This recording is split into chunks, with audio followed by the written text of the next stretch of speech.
έχουν δικαίωμα ψήφου στις αμερικανικές εκλογές, είτε με φαξ, είτε με την ψήφο που έστειλαν μέσω ταχυδρομείου, ενώ πολλές πολιτείες επιτρέπουν και ψήφο μέσω mail, όπως η Μασαχουσέτη. Εμείς μιλήσαμε με Αμερικανούς υποστηρικτές του Δημοκρατικού Κόμματος και του Ρεπουμπλικανικού Κόμματος που ζουν στην Ελλάδα. Σε ένα άτυπο debate λοιπόν, στην κάμερα της εκπομπής από τις 6, να δούμε τι μας είπαν για σημαντικά ζητήματα όπως ο κορονοϊός, οι φιλετικές διακρίσεις αλλά και τα εθνικά θέματα. Τι μας συμφέρει ως Ελλάδα, να νικήσει ο Τζο Μπάιντεν ή ο Ντόναλντ Τραμπ? Οι ομολογίες είναι την Τρίτη. 3 Νοέμβρη. 3 Νοέμβρη. Τετάρτη πρωί εδώ, εμείς θα Τετάρτη πρωί. Και την Τρίτη προς Τετάρτη θα υπάρχει και ειδική εκπομπή εδώ στην ΕΡΤ από το βράδυ μέχρι τις 5:30 το πρωί. Με όλες τις εξελίξεις, λεπτό προς λεπτό. Και μετά αναλαμβάνουμε σκητάλη εμείς και βγάζουμε τον νικητή. Ή θα έχει βγει ο νικητής. Ακριβώς, θα το δούμε. Δεν ξέρω. Εξαρτάται πόσο μεγάλη θα είναι η διαφορά. Αυτό που λένε πάντως είναι ότι ίσως χρειαστεί και κάποιες μέρες ακόμα για να μετρηθούν οι ψήφοι που θα έρθουν μέσω ταχυδρομείου. Καμία, τίποτα. Εμείς 5,5 θα πούμε σε έχει κερδίσει. Λοιπόν, ευχαριστώ πολύ για το. Ωραία, για να δούμε το βίντεο αυτό.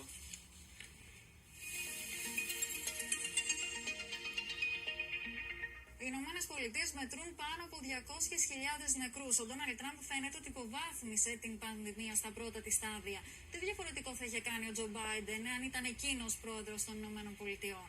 Θεωρώ ότι ο Τραμπ συμπεριφέρθηκε ανεύθυνα με τη ρητορική του, να υποστηρίζει τους ανθρώπους που σε διάφορες πολιτείες δεν φορούσαν μάσκα και διαμαρτύρονται και διαδήλωναν, και έφτασε και ο ίδιος να κολλήσει γιατί βλέπω ότι δεν πήρε τα προστατευτικά μέτρα. Οι εκτιμήσεις, όπως έχουν επαναξιολογηθεί και από τον πρόεδρο Τραμπ αλλά και από ευρύτερα τον Λευκό Οίκο, είναι εντός των προβλέψεων για τα θύματα του κορονοϊού. Ο Τραμπ με την προσπάθειά του να δείξει ότι είμαστε ελεύθεροι, είμαστε Αμερικάνοι, κανείς δεν μας λέει τι να κάνουμε, και μάτσο, έτσι, εγώ είμαι μάτσο, δεν φοράω μάσκα, πέρασε ένα τέτοιο μήνυμα. Παρότι του κάνουν πάρα πολύ μεγάλο πόλεμο, νομίζω ότι το έχει χειριστεί πάρα πολύ καλά και η προπαγάνδα που γίνεται εναντίον του δεν ξέρω για ποιο λόγο. Επειδή εγώ τυχαίνει και μιλάω με τους ανθρώπους και τους δικούς μου στην Αμερική, το έχει χειριστεί άψογα. 56 χρόνια μετά τη διακήρυξη των πολιτικών δικαιωμάτων του Λίντον Τζόνσον, πόσο βαθιά διχασμένη παραμένει η αμερικανική κοινωνία όσον αφορά τις φιλετικές διακρίσεις?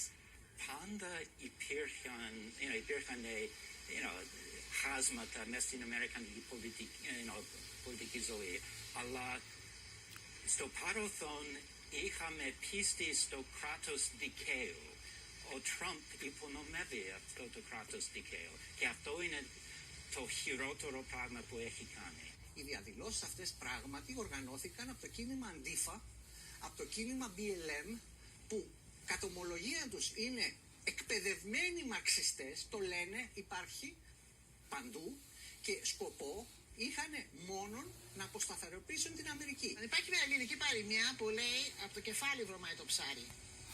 Λοιπόν, στην Αμερική τώρα αυτό που έχει γίνει με τον Τραμπ, για κάποιο λόγο αυτός βγήκε, έδειξε και μιλάει σαν να είναι εντάξει να είσαι ρατσιστής, σαν να είναι εντάξει να δείχνεις περιφρόνηση σε πολλές ομάδες, και νομίζω αυτό έδωσε το ok σε κάποιους ανθρώπους που είχαν μια τέτοια τάση έτσι και αλλιώς να το δηλώσουν. Τα μέσα μαζικής ενημερώσεως και σε αυτό το πεδίο αναλαμβάνουν έναν πολύ σοβαρό και βρώμικο ρόλο, ο οποίος τους εκθέτει ανεπανόρθωτα. Η κοινή γνώμη τους έχει γυρίσει την πλάτη. Κανένας δεν πείθεται πλέον ότι ο πρόεδρος Τραμπ είναι ρατσιστής, φασίστας ή οτιδήποτε προσπαθούν να του προσάψουν.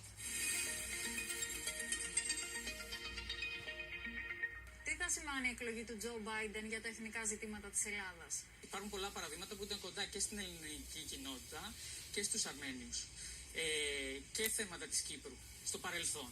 Σίγουρα έχει καλύτερη κατανόηση των προβλημάτων που έχουμε στην περιοχή. Είναι πολύ φίλος της Ελλάδος και αν δεν ήταν, δεν θα ήμουν εγώ στο πλευρό του. Θεωρώ ότι είναι μακράν ο πιο καλός και ηγετικός άνθρωπος ώστε να βοηθήσει και τη δική μας τη χώρα. Ο Τραμπ μοιάζει πάρα πολύ με το Ερντογάν.